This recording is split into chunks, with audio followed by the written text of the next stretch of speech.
Kucinge mung loro ning suarane meh nyempalke kuping. Apa maneh oleh keran ing lumahe payon sing omah pawon. Krungu anggone glodakan wak setengah menit wae anyele setengah jam durung mari. Yen lagi ketekan brawakane kucing-kucing kuwi, kabeh swara ing donya iki prasat mandeg, kalah karo suarane kucing. Wah wah wah. Wis watara 3 benginan iki angger wayah ngadepake dunia dalam berita dhuwur omah pawon kuwi dadi rame kaya lagi ana pertandingan tinju profesional. Sing paling sebel lan gregetin ya mesti sing manggon ing kamar cedhak pawon. Tias, sajake kucing-kucing mau moh dijak alus-alusan. Mula pancen akeh wengi kang kaping 4 Tias wis arep siaga mapak tekane kucing ing dhuwur omah pawon nganggo tongkat pramuka amoh. Rasakno mengko, pangincime karo getem-getem. Bareng wis tekan titik wancine keran lan kucing loro wiwit gelut golek menang, Tias enggal tumendang gawe. Sinambi manci ing dingklik cilik, tongkat amohe disundul-sundulake pener panggone keran. Kucinge pancen kaget, nanging mung sedelo ora let suwe bali geger maneh. Lan Tias sing budidaya karban swasana dadi sirep, nyatane malah melu udu rame-rame nambahi umyek. Yas, mbok dijarake apa ora iso? Bapake jele-jele karo mbesungut. Mengko rak ya leren karepe dhewe. Lah selak jengkel kok, napa njut diumbar mawon kucinge. Kuping niki mboten kiyat. Saure mangkel. Tongkat pramuka diseleke ing papane sakawit. Saka kamare, ibune Tias melu nrambul aweh pratikel. Wong anggonmu nggusah kaya mbutuhake maling ngono. Wis sing alus, diundang apik-apik, ora malah disundul-sundul ngono kuwi. Tiwas payone bolong kabeh, kucinge mingser wae ora. Kanthi saras-sarasen Tias ngundang si belang, nanging kucinge ora nggape. Mula dheweke ngundang kucing disebut-sebut. Ana kembang asem, kembang kapas, melati, manis, temon, legi, pain lan embu apa maneh. Pungkasane dheweke leren merga kesel bengok-bengok. Kucing edan, lunga. Aja rame kaya kucing sekarat. Batine misu-misu karo menyat saka omah pawon. Meong, dumadaken sikile kesrempet buntut kucing. Tias ndodok kanggo nguwasake kucinge sapa sing gawe mangkele pirang-pirang dina iki. Jebul kowe ya sing ribut mribene wong saomah. Kucinge sapa? Kondo, kucinge sapa? Isuk yen ketemu ndaramu tak pecele. Sapa? Takone nricik karo ngranggeh si kucing didokok ing pangkone. Lan kaya kucing-kucing liyane, kucinge ora mangsuli, malah nglungkerake awake merga nemu panggon sing anget. Endi kucinge Yas? Ibune kita-kita kepengin ngemplang.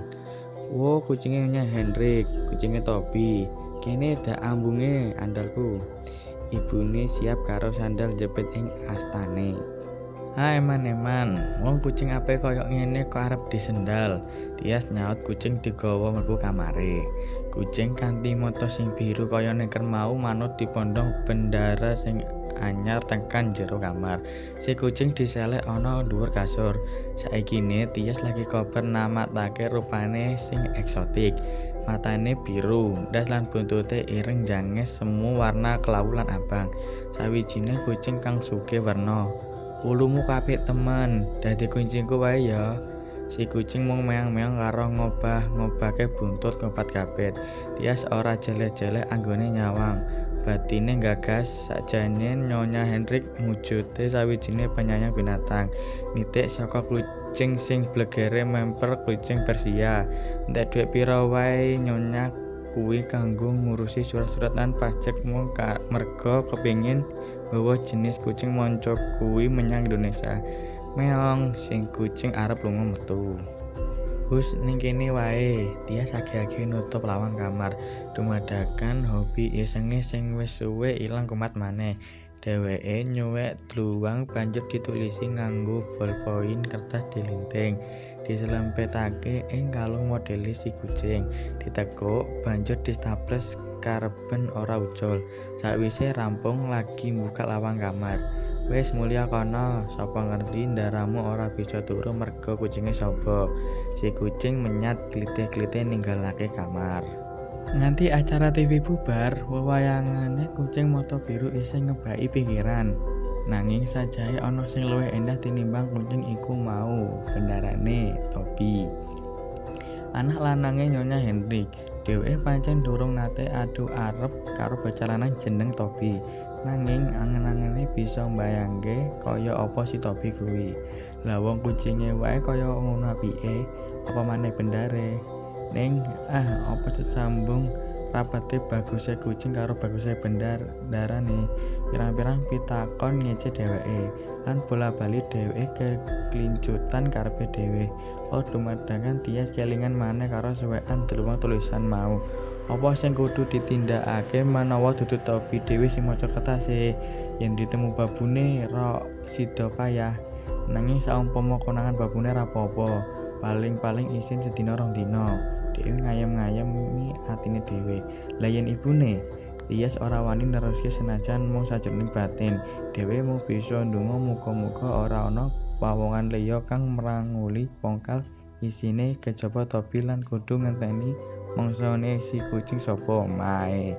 Omahe Nyonya Hendrik sing mepet karo omahe lan mung sewates pager tembok dhuwur 5 meteran. Ajeg sepi, kala-kala wae herdere krungu jegok utawa beone ngoceh.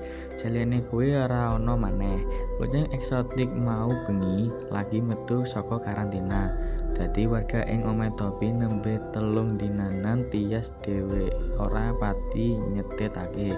Sing dingerteni mung Nyonya Hendrik lan wong ayu lan aran ing omah. Pegaweane dadi pedagang permata.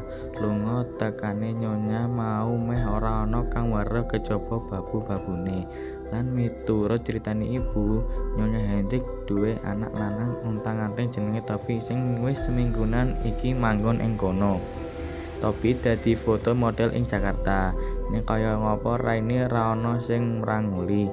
Lan ing majalah apa utawa jeneng populere sapa bakal tansah dadi misteri. Kejaba yen tulisan ing kalunge kucing kuwi ditampa dening Toby lan Tias nampa wangsulane nganggo cara kang padha. Dilinting diselempitake ing gulune kucing ditekuk siti staples utawa sikile Tias dicotokake hair dryer. Kaya ngerti yen lagi diinteni. Kucing mata biru ora katon glebete nganti dunia dalam berita meh rampung. Suarane meong-meong durung wiwit. Apa bengi iki kucing-kucing lipo nggone kerah? Pitakone tiwas kecuan. Dheweke kepengin suaran ribut kaya ramene persaingan tinju ing dhuwur omah pawon bengi iki dibaleni maneh. Ibune apa bapake bakal bengok-bengok ya ben. Kabeh padha tangi lan misu-misu ya ben. Kupinge dhewe nganti butik ya ben. Sing penting kucing mata biru iku bali maneh lan nggawa balesan saka Toby. Meong. Wah, kaya ngapa kaget lan senenge Tias bareng weruh kucing suwene diinteni dumadakan wae wis ngadeg ora adoh saka lungguhe si kucing enggal dicandak. Ditiliki bener gulune. Tenan, kertas putih wingi saiki malih biru. Sajake Toby wis maca tulisane lan banjur aweh wangsulan liwat kucinge. Lintingan kertas nuli diwudari kebok rasa kuwatir lan pangarep-arep. Kowe mesti Tias, aku mentas diceritani mama wingi awan. Jare mama, Tias bocah lugu lan manis. Nanging bareng aku takon pembantu-pembantuku, jare Tias seneng ngaco. Jebule tenan. Eman banget. Safir dudu duwekku ning kucinge mama. Tias dawene liyane wae ya. Bungae Tias ora bisa digambarake. Dheweke kaya mentas kasil mlumpat pager tembok 5 meter dhuwure. Ke omahe Toby. Apa iso ana liyane? Ngono balesan sing ditulis. Ana wae, malah sing siji iki wis rada kondang. Nate dipotret kanggo cover majalah. Lho, apa ora nyenengake? Tiasa dak kirim fotone. Kok enak. Kapan-kapan. Apa kucinge luwih apik tinimbang si Safir? Yen ngono enggal go mrene. Ben ana sing ngancani aku yen arep turu. Epet sadurunge Mas Toby pindah. Tias ora krasa wis wani nganggo emas. Loh, ngerti yen aku arep pindah saka sapa, Yas? Saka wong-wong mesti wae. Apa ana gelem ngomong karo wong-wong kene? Wangsulane mangkel, sombong niye. Apa sing marai kerasan? Embuh, aku ora ngerti. Ning kira-kira bocah sing lugu lan manis kuwi. Sopo? Tias, kowe playboy. Wangsulane Tias gregeten. Wis seminggu iki Tias lan Topi surat-suratan tanpa ana sing ngisi. Lan kucinge kuwi ora kesel-kesel anggone sonjo lunga teka menyang omah siji lan sijine. Nanging tekane paling keri iki si kucing ora nggawa balesane Topi. Sepiro gelane lan kucuane Tias. Batine takon, apa sing jalarani Topi mandek nulis layang? Apa Topi serik atine diarani playboy? Apa layange ditemu pembantune? Utawa malah Topi sida pindah saka kono? Pikirane Tias tumlawung digawe 1001 pitakong sing gubel, muyak-muyak. Mas Topi serik aku nulis yen Mas Topi playboy. Ora tenan kok, Mas. Aku mung guyon, aku njaluk pangapuramu, oke? Saiki becike ganti topik liyane wae. Mas Topi janjene aku arep menehi kucing, nanging potrete wae ora olehku nganti pirang-pirang dina. Bar pisan aku ora serikmu darani playboy. Aku malah dadi mikir, opo aku iki sawijining playboy? Dina-dina iki aku lagi kesepen lan sedih merga wong sing setahun tak kadang-kadang gelem dajak urip bebarengan jebul nglungani bocah lanang liya. Apa aku playboy? Ana rasa mesakake mampir ning ati, mesakake sing banjur dadi rasa stres. Becike kita laleke wae cita-cita wingi sing ora enak. Ento ganti nganggo cita anyar kaya anyare mangsa udan lan panas ing dina kapisan. Oh ya, yen Mas Topi ora sida menehi kucing aku ora apa-apa. Nanging aku njaluk gantine. Aku kepengin banget bisa ketemu sepajagung karo Mas Topi. Iki potrete kucing sing arep tak wenehi sliramu. Gelem? Wih, sakola awake Tias adem panas nampa potret kirimane Topi. Genah kuwi dudu potret sawijining kucing, nanging fotone bocah lanang. Cowok masa kini sing lagi dadi idola remaja. Tias banjur nutukake oleh maca. Kucinge sapa sing wani-wani karo kucingku lan isih akeh maneh pitakon-pitakon liyane. Lan Mbah Tias ora bisa mangsuli kabeh mau. Atine rumangsa ketiban wiji sing sakala tukul semi lan banjur tukul kekembangan mekar pating kepekrok ngebaki dadane. Keplok ke tangan, keploke ati, pranyata ora mung sasise teges bakal ana lampu ijo madangi impen-impene dina-dina wis adoh ninggalake sing padha entir digawa liliyane katresnan. Nganti ora krasa ngerti-ngerti wis jangka 4 sasi anggone padha keplayu dening lunga tekane kucing eksotik sing dipinercaya nglantarake surat. Dadi tukang pos sasat ati loro kuwi nglumpuk dadi siji. Ora ana maneh barang nyluwati tumrap kekarone. Tias apal marang Topi kaya kalkulator apal angka-angkane. Nomor telepon, nomor klambi, katon jero lan nomor sepatune ngono uga Topi. Kucinge dhewe nganti bingung Topi apa Tias pisanan dadi bendarane lho. Ora kaya padatan. Sore kuwi Tias nunggu ijin ing ngarep jendelane nyawang manéka warna kekembangan ing taman kanthi anjlom. Rambut-rambute ruwet ora kambonan jungkat. Panyawange kotong. Wis 2 dina dheweke ora weruh klebate Topi senajan mung saklepasan kaya wingi-wingi. Yen Topi pinuju lagi lari pagi. Embuh menyang ndi bocah kae. Anging umpama lunga kok ora pamitan ora apa. Kateh kucinge barang uga wis ora nate ngaton maneh. Donya iki saka rumangsane Tias dumadakan mandheg sawise selawase iki tansah mubeng. Dienteni sedina 2 dina nganti seminggu. Topi lan kucinge prasasat ilang di untal buta ijo. Yas, coba mrene sedelo. Ibune nimbali nyarung olehe lagi jen. Ambunen, kowe mambu apa? Coba golek ana. Tias mono mrene goleki sumber gondo nyegrak ora enak. Anging nganti blenger oleh mambu, gondo bacen tetep ora ketemu. Ngendi-ngendi buleng, ngendi-ngendi bacen. Jagat iki kaya dadi bacen. Bareng mripate nyawang mendhuwur, kaya dielingake. Mesti gondo tikus sing dipangan kucing ning ora entek njur ditinggal. Dasar kucing bisuwe karo ngener omah gudang golek gondo. Lan bareng Tias weruh yen kuwi Xavier kucinge Toby, sepira kagete oleh gage-gage mudhun nganti meh kepontal. Kabeh dibengoki. Nomor tilpun dipenet 2044571 lan rada suwe lagi diangkat. Halo, iki Toby, perlu apa?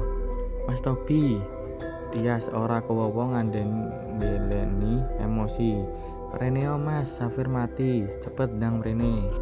Xavier wangsule Toby keprungu gelo.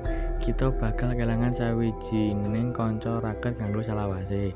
Senajan wujude mung kucing Persi, ning kanggone kita dheweke mujudake pahlawan. Dheweke bisa njebol tembok pager lan nyawijikake ati loro kanthi cara kang aneh. Atiku lan atimu. Eman, aku ora bisa ndeleng dheweke kanggo sing pungkasan. Aku mentas tiba saka mlayu-mlayu lan wis seminggu iki aku ngatang-ngatang ing kasur. Ora bisa tangi. Banjur Toby nyelehake gagang telepon. Sepatine si kucing ora ana maneh dina-dina enggak kanggo Tias. Wis ora ana maneh layang-layang sing kudu ditulis lan diwaca kaya wingi-wingi. Tembok omahe Toby bali maneh dadi 5 meter. Malah rumpangsane saya tambah dhuwur lan kandeng gendel, tambah maneh lan tambah maneh. Saben atine kangen marang kucing mata biru, dheweke mung bisa ndeleng kuburan cilik ing pojok taman kanthi kebak panandhan. Ya ing kono kuwi mitrane ngaso kanggo salawase. Ing sawijining sore kang atis lan kapinunjuk dheweke lungguh dhewe.